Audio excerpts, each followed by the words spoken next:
Kalau kita bicara riba, ini sebenarnya bukan konsep Islam saja.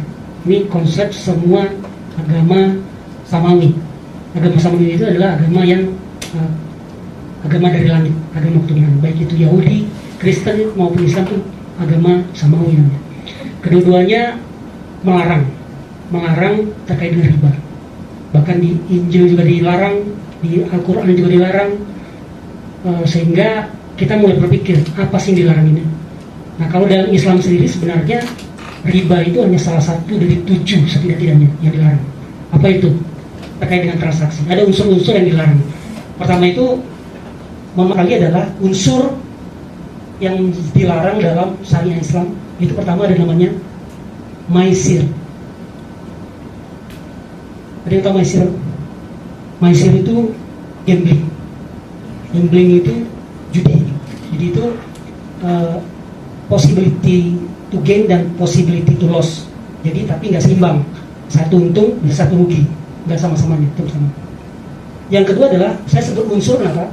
Karena banyak kegiatan-kegiatan aktivitas kita di luar yang namanya bukan judi, tapi unsurnya judi. Misalnya, saya nggak tahu, ada arisan yang unsur judi, ada yang tidak. Tapi ada juga undian yang judi, ada yang tidak. Nah, makanya kita sebut unsur. Jadi kita nggak mengatakan suatu aktivitas, tapi ada suatu aktivitas yang mengandung unsur judi. Nah, itu dilarang. Yang disebut judi adalah tentu saja merugikan orang dan sifatnya gambling dan tidak bisa diduga, spekulatif.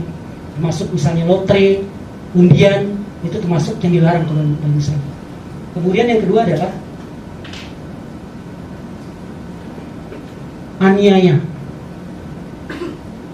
Aniaya. Aniaya itu artinya ketika kita melakukan transaksi, ada nggak yang disakiti. Misalnya kita menjual hewan-hewan yang dilarang, itu aniaya. Kita menjual barang di tengah jalan dan jalanan itu mengganggu orang lewat, itu namanya aniaya, dan itu dilarang. Transaksi yang mengandung unsur aniaya. Yang kedua. Yang ketiga adalah garab, bacanya garab. Garab itu nggak jelas. Jadi yang kita perjualbelikan itu nggak jelas. Apa itu contohnya? Contohnya ketika kita misalnya ada istilah menjual kucing dalam karung. Jadi ada kucing mengeong-ngeong, jual. Nah, tapi kita, walaupun kita terlepas dari jual kucing boleh atau tidak, tapi barang yang kita jual itu nggak tahu isinya apa. Yang pertama. Yang kedua adalah misalnya kita menjual anak sapi yang masih dalam kandungan, itu tidak boleh. Karena kita tidak tahu jenis kelaminnya apa, ukurnya berapa, itu dilarang. Dan bisa itu disebutnya goro, ketidakjelasan. Yang keempat adalah riba. Nah, jadi riba ini salah satu saja. Riba ini adalah sebetulnya kalau kita bicara mengambil keuntungan, kalau itu dalam cara bisnis itu boleh. Tapi kalau misalnya itu bukan cara bisnis, tapi pinjaman, nanti saya lebih detailkan, nah ini nggak boleh. Itu riba. Riba itu dalam Islam juga dilarang. Di Al-Baqarah 275-276. Dibilangnya kalau orang riba itu, ya itu sama dengan kita nggak bisa berdiri. Kalau kita berdiri ibarat setan gitu. Atau kalau kita berdiri ibarat orang yang gila, gitu. Kalau di Injil Perjanjian Lama itu disebutkan bahwa jangan kita mengambil keuntungan dari saudara kita. Keuntungan dalam bentuk bunga pinjaman, baik itu bunga dalam bentuk uang maupun makanan. Kemudian juga masih di Injil juga di Perjanjian Baru disebutkan bahwa apabila kita memberi bantuan, kita itu tidak boleh mengharapkan sesuatu. Apabila kita mengharapkan sesuatu, maka apa jasa kita? Artinya apa? Kalau kita meminjamkan uang orang, itu nggak boleh lebih. Kecuali ada jasanya. Misalnya uang itu dibuat bisnis, belum belanja. Tapi kalau cuma meminjamkan uang, jadi dari agama Islam marah, dari agama Kristen juga marah terkait dengan riba ini. Itu yang keempat. Yang kelima adalah haram. Haram itu adalah baik dari cara mendapatkannya maupun dari zatnya. Jadi kalaupun zatnya halal, tapi cara transaksinya nggak halal, maka haram. Atau ini adalah itikar. Itikar itu mungkin pernah dengar nggak? Kalau dulu zaman-zamannya krisis, orang menimbun barang. Jadi kita menimbun barang dengan harapan harganya naik. Jadi kita timbun, kita nggak jual dulu rumah, kita biarin saja. Begitu harganya naik baru kita jual. Itu dalam syariat tidak boleh. Jadi penimbunan barang, apakah itu sembako dan sebagainya, tidak boleh ditimbun dengan maksud harganya menjadi tinggi. Itu dilarang. Kemudian yang terakhir adalah batil. Batil itu artinya bukan hak. Jadi ketika kita transaksi sama orang, kita harus bertransaksi kepada orang yang berhak. Misalnya kita bertransaksi pada si pemilik barang. Kalau bukan sama dia nggak boleh. Atau kita harus transaksi sama orang yang sudah bisa melakukan perjanjian. Misalnya dengan anak-anak, itu nggak boleh. Kenapa? Karena anak-anak belum mengerti tentang perjanjian. Dengan orang yang nggak waras juga nggak boleh melakukan transaksi. Jadi transaksi yang halal adalah pada orang yang memahami produknya dan orang itu memang mempunyai kapasitas untuk melakukan perjanjian. Nah, kalau masuk ke dalam kategori-kategori ini akan menjadi dilarang dalam Islam. Nah, pertanyaannya adalah apakah sebetulnya transaksi dalam Islam itu nggak boleh? Transaksi dalam Islam boleh, bahkan di perbankan juga boleh. Ada dua macam jenis transaksi secara umum. Pertama ada namanya tabaru. Ini pernah dengar?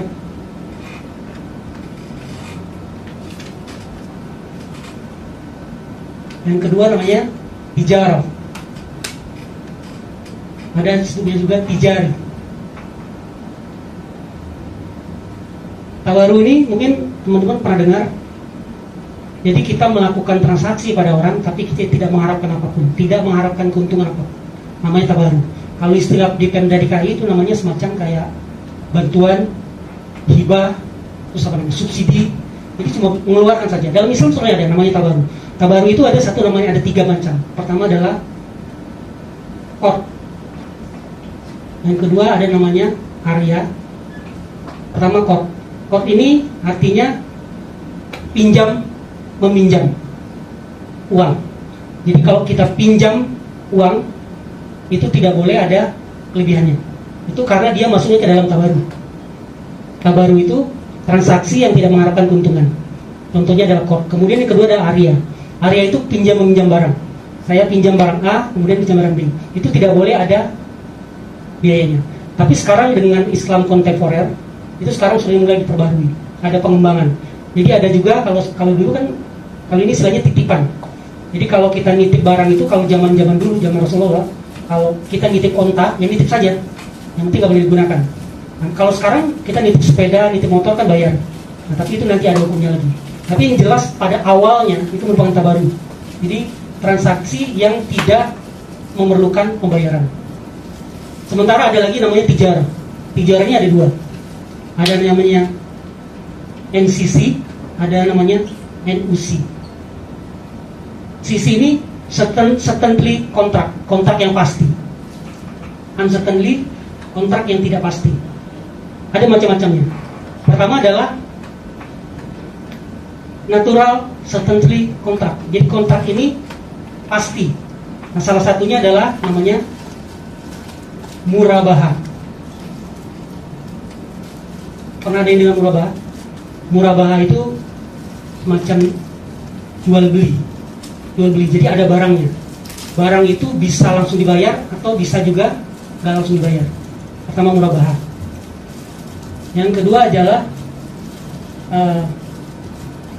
ijarah. Ijarah itu sewa. Jadi barang itu dibeli, kemudian kita nggak belinya, kita melakukan sewa. Kemudian ada lagi namanya salam. Salam itu kita bayar dulu di muka, barangnya baru nyusul belakangan. Kemudian ada lagi satu namanya istisna. Istisna itu kita pesan barangnya, kita bisa bayar duluan, atau bisa bayar di tengah, atau bisa di akhir. Itu namanya istisna. Nah, ada satu lagi namanya NUC, Natural Uncertainty Contract. Jadi kontrak yang nggak pasti. Kalau ini sudah pasti, angka-angkanya berapa pembagiannya dari awal sudah pasti. Ini masuknya sebenarnya ke dalam kalau ini dalam kategori jual beli atau transaksi barang. Kalau yang ini namanya sirka. Sirka itu kerjasama. Kerjasama itu ada dua. Satu namanya mudarobah. Yang kedua namanya musyarakah. Apa itu mudarobah? Mudarobah itu transaksi antara dua orang, yang satu sebagai namanya sohibul mal,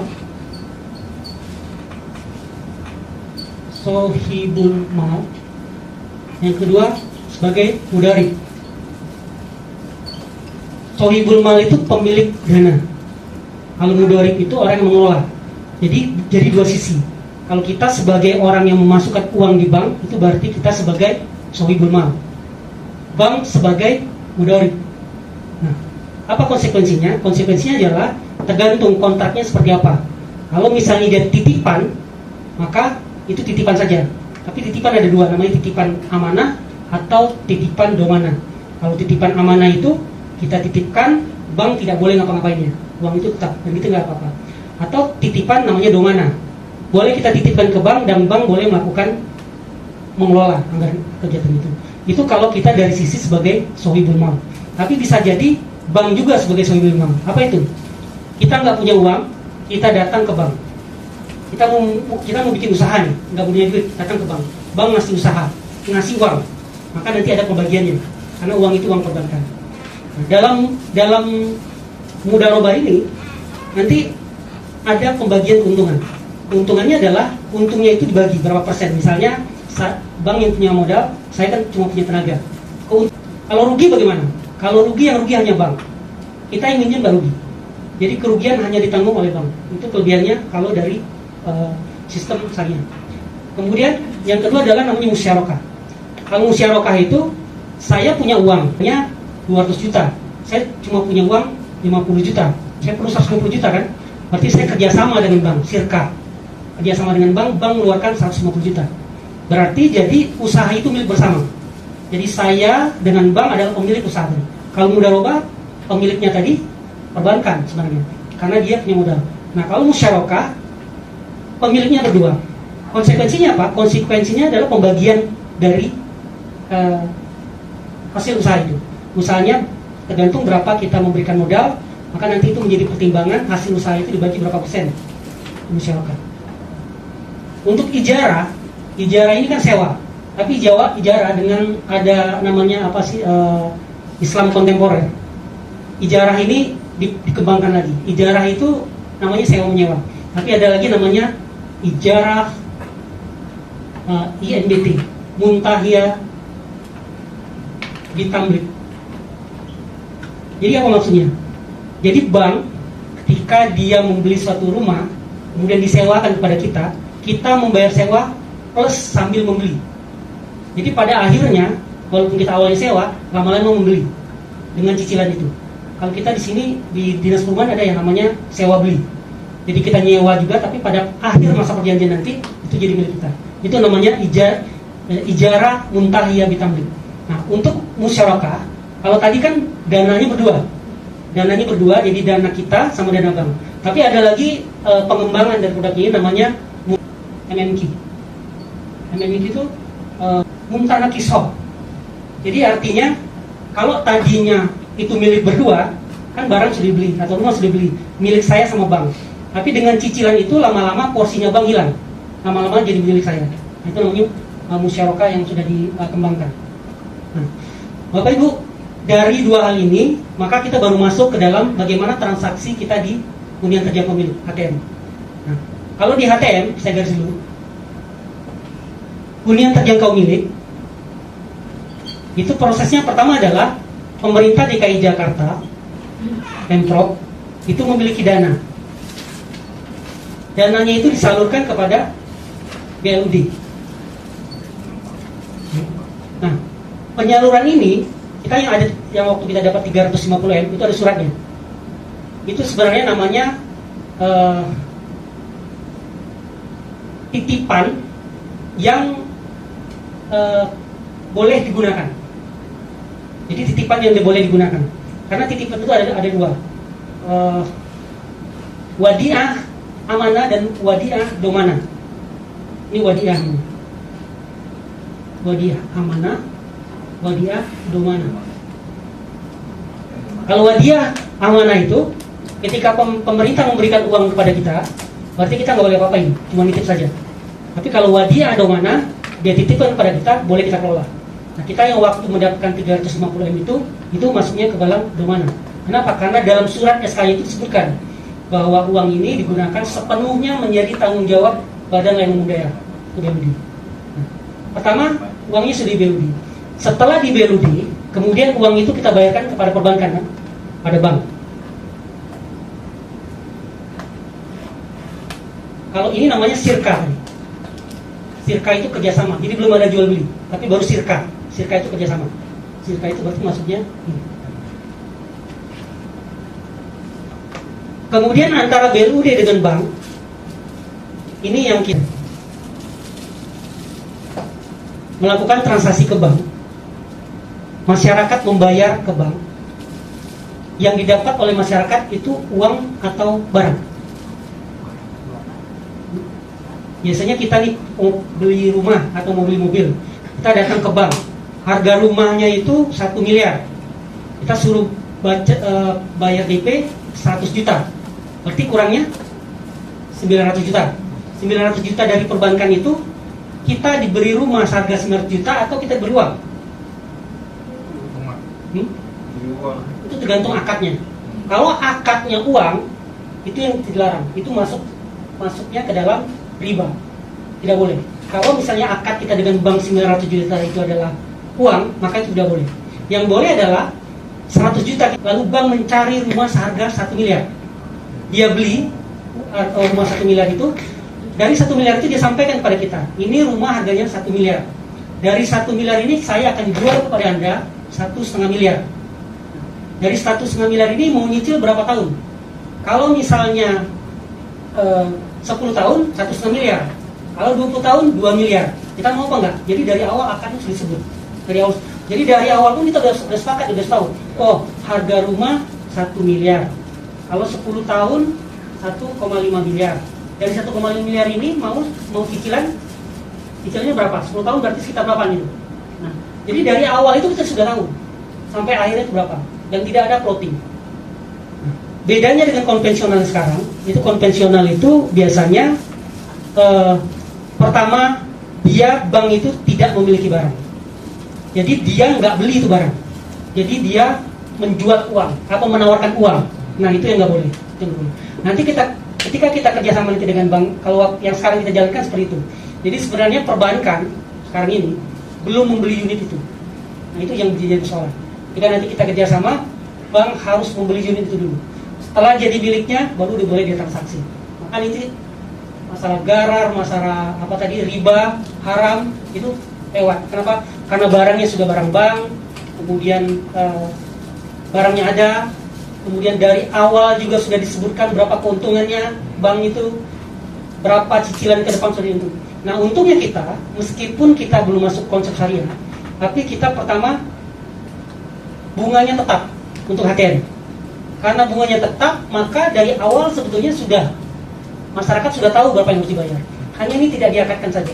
Jadi artinya apa? Ketika kita nanti ke depan mau kerjasama dengan perbankan syariah, kita sudah bisa menjalankannya dengan mudah. Kenapa? Selama ini kita prinsipnya itu sudah syariah. Kenapa? Pertama, barangnya ada, gampang.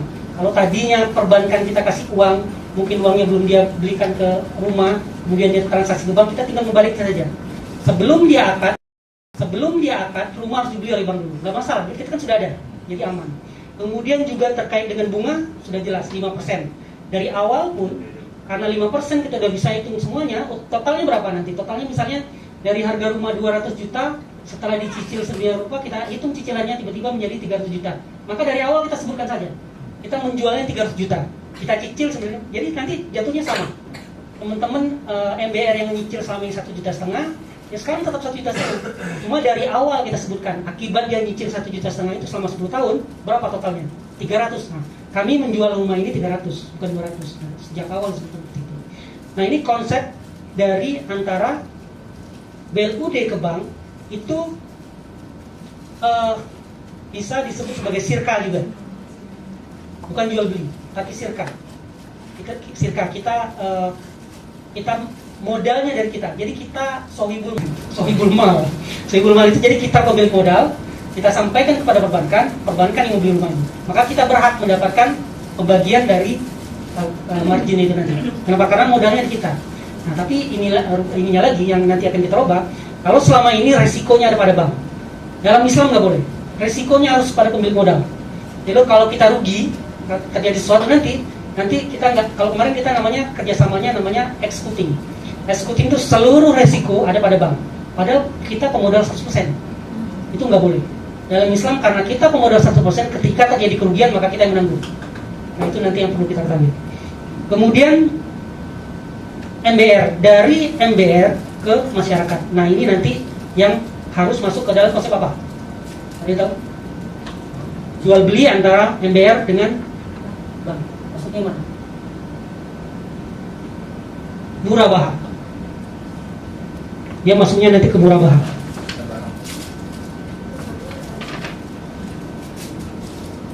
Murabaha itu artinya barangnya ada, dijual belikan baik secara kredit maupun cash.